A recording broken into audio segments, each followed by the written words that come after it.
నమస్తే డాక్టర్ గారు. నమస్తే. గ్యాస్ట్రిక్ ప్రాబ్లం ఇవాళ రేపు చిన్నవాళ్ళల్లో లేదు, పెద్దవాళ్ళల్లో లేదు, ముసలి వాళ్ళల్లో లేదు, ఒకళ్ళకని కాదు.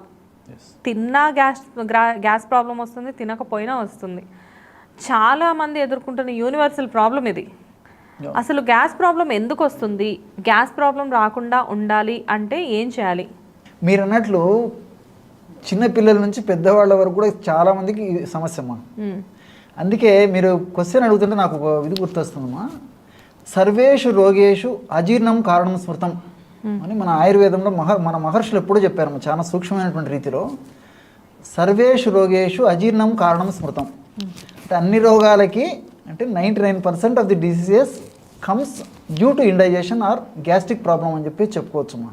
అంటే ఈ రోజుల్లో మనం ఎదుర్కొనేటువంటి అనేక రకాలైనటువంటి సమస్యలు కూడా ఈ గ్యాస్ట్రిక్ ట్రబుల్ అనేటువంటి సమస్య కారణం తల్లి. సో ఈ గ్యాస్ట్రిక్ ట్రబుల్ సమస్య తీసుకునేటువంటి ఆహారంలో వల్ల వస్తూ ఉంటుందమ్మా. ఈ రోజుల్లో ఆహారం టయానికి తీసుకోవడం లేదు, పోషకాహారం తీసుకోలేకపోతున్నాము. అట్లే ఆహారం యొక్క క్వాలిటీ, మంచి క్వాలిటీ అయినటువంటి ఆహారం తీసుకోలేకపోతున్నాము. Fast foods, junk foods, bakery foods, ice creams, so వీటితో కడుపు నింపుతున్నాం తప్ప ఇవి కేవలము క్యాలరీస్ ఇస్తున్నాయి తప్ప దాంట్లో పోషకాలు ఏం లేవమ్మా. దీనివల్ల ఏమైతుందంటే భవిష్యత్తు కాలంలో ముందు ఒబెసిటీ రావచ్చు, అదేవిధంగా షుగర్ రావచ్చు, తర్వాత బీపీ రావచ్చు, హార్మోనల్ ప్రాబ్లమ్స్ రావచ్చు, ఆడవాళ్ళకైతే ఈ పీసీఓడి ప్రాబ్లమ్స్ రావచ్చు. ఒక్కటి కాదమ్మా, నంబర్ ఆఫ్ డిసీజెస్కి ఇదే కారణం అవుతుంది. చాలామందికి తెలియక ఎప్పుడైతే ఆహారంలో పొరపాటు జరిగిపోతుందో, అంటే తెలిసి తెలియక అవగాహన లోపం చేత విచక్షణ రాహిత్యంగా అనివార్య కారణాల వల్ల ఎప్పుడైతే ఆహారాన్ని సక్రమంగామైనటువంటి పద్ధతిలో మనం తీసుకోలేకపోతున్నామో, that is one of the main reason అమ్మా ఈ గ్యాస్ట్రిక్ ట్రబుల్కు. అందులో టీలు, కాఫీలు, వేళకు ఆహారం తీసుకోవడం లేదు. అట్లే రెండవది ఏమంటే ఎక్సర్సైజులు లేవమ్మా. ఈ రోజుల్లో చాలా మందిలో కూర్చొని చేసేటువంటి వర్క్ కానీ కష్టపడి చేసేటువంటిది లేదు. రెండవది ఏంటంటే రాత్రిపూట ఎంత పిందలడ ఆహారం తీసుకుంటే ఎంత మంచిదని చెప్పేసి మన శాస్త్రంలో చెప్పబడిందమ్మా. కానీ ఎంతమందిని తీసుకుంటున్నామమ్మా? ఎవరి రీజన్స్ వాళ్ళకు ఉన్నాయి. సో రాత్రి ఇప్పుడు 10కో 11కో 12కో తీసుకోవడం మొదలైంది. అంటే ఉద్యోగాల నుంచి ఇళ్ళకి వెళ్ళేసరికి ఆటోమేటిక్గా టైం లేట్ అవుతుంది. దాన్ని బట్టి ఆహారం తీసుకోవడం కూడా పెరిగిపోతుంది, లేట్ అవుతుంది. అవునమ్మా, వ్యాధులు కూడా అలాగే పెరుగుతున్నాయి. అంతే కదా తల్లి. సో దీనివల్ల ఏమంటే తీసుకునేటువంటి ఆహారం కూడా తేలిగ్గా జీర్ణమైనటువంటి ఆహారం తీసుకునేటువంటి పరిస్థితి లేదమ్మా. ఉదయం హడావిడిగా ఏదో ఒకటి తీసుకుంటాము, మధ్యాహ్నం పూట హడావిడిగా లంచ్ అయిపోతుంది, రాత్రి డిన్నర్ అయ్యేసరికి కడుపు నుండి కుటుంబ సభ్యులతో కూర్చొని కడుపు నుండి తీసుకుంటాము. సో మంచి పోషక విలువలతో కూడినటువంటి ఆహారము, సులభంగా జీర్ణమైనటువంటి ఆహారము తక్కువ ప్రమాణంలో తీసుకుంటే మంచిది. కానీ మితం హితం, మితమైనటువంటి ఆహారం హితంగా ఉంటుంది తప్ప అమితమైతే అమితమైనటువంటి వ్యాధులు వచ్చేస్తాయి. సో చాలామందికి తెలియదు, లేట్ ఆహారం తీసుకోవడం కూడా ఈ గ్యాస్ట్రిక్ ట్రబుల్ కారణము. వీటన్నిటికి తోడు రాత్రిపూట 1 గంటకో 2 గంటకో పడుకునేటువంటి రోజులు వచ్చాయమ్మా.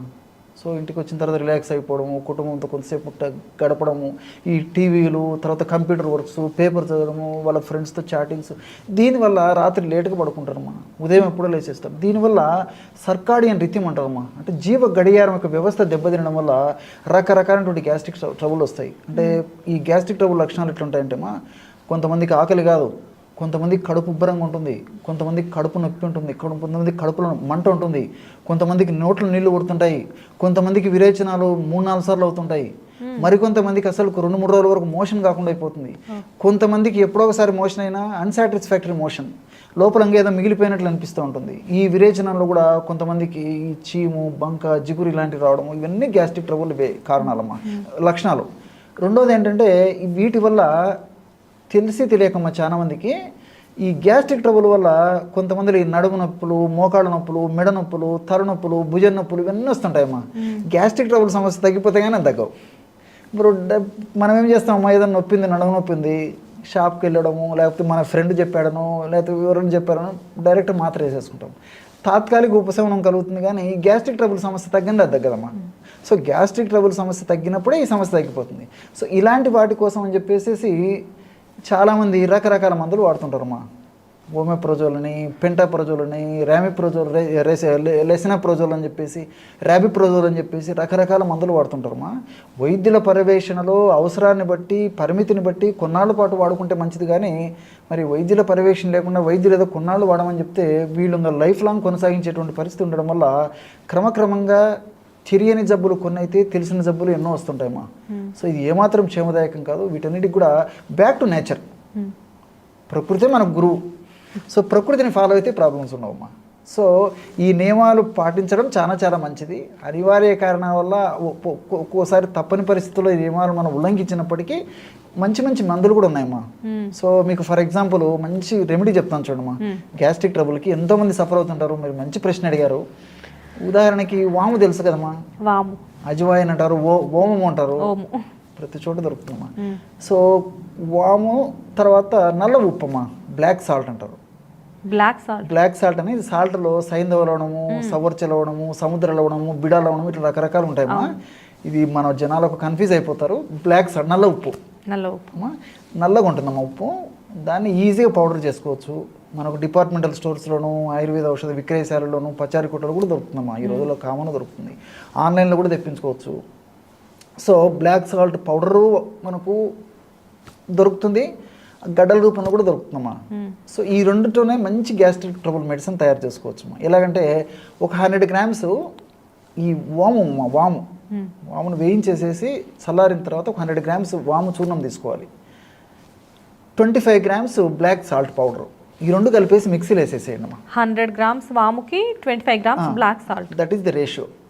మిక్సీలో వేసేస్తే మొత్తం కలిసిపోతుందమ్మా. దాన్ని అలాగైనా వాడుకోవచ్చు, లేకపోతే జల్లి పట్టైనా వాడుకోవచ్చమ్మా.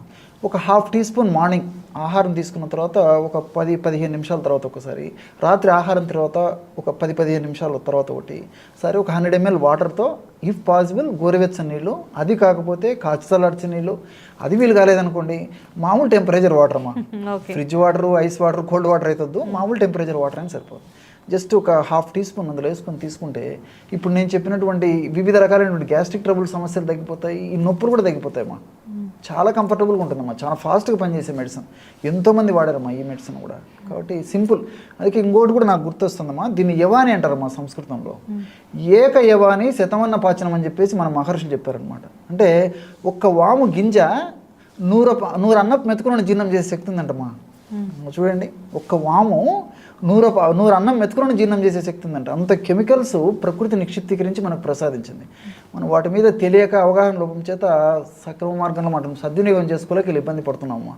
ఇలాంటి ఔషధాలు వాడుకుంటే బ్యాక్ టు నేచర్ ఎప్పుడైతే మనం వచ్చామో మన ఆరోగ్యం కూడా నేచర్గా ఉంటుందమ్మా. అంటే ఇలాంటి వాడడం వల్ల మెడిసిన్స్ దాకా వెళ్ళాల్సిన అవసరం లేదా సార్? 99% ఉండదమ్మా. జనరల్గా ఏంటంటే గ్యాస్ కోసం ఒక టాబ్లెట్ వాడాలి అంటే అది పరిగడుపున వేసుకోవాలి అని చెప్పేసి చెప్తారు. మీరు చెప్పిన రెమెడీ ఏంటంటే భోజనం తర్వాత తీసుకోవాలి, అంతేనా? అవునమ్మా. నమస్తే డాక్టర్. నమస్తే.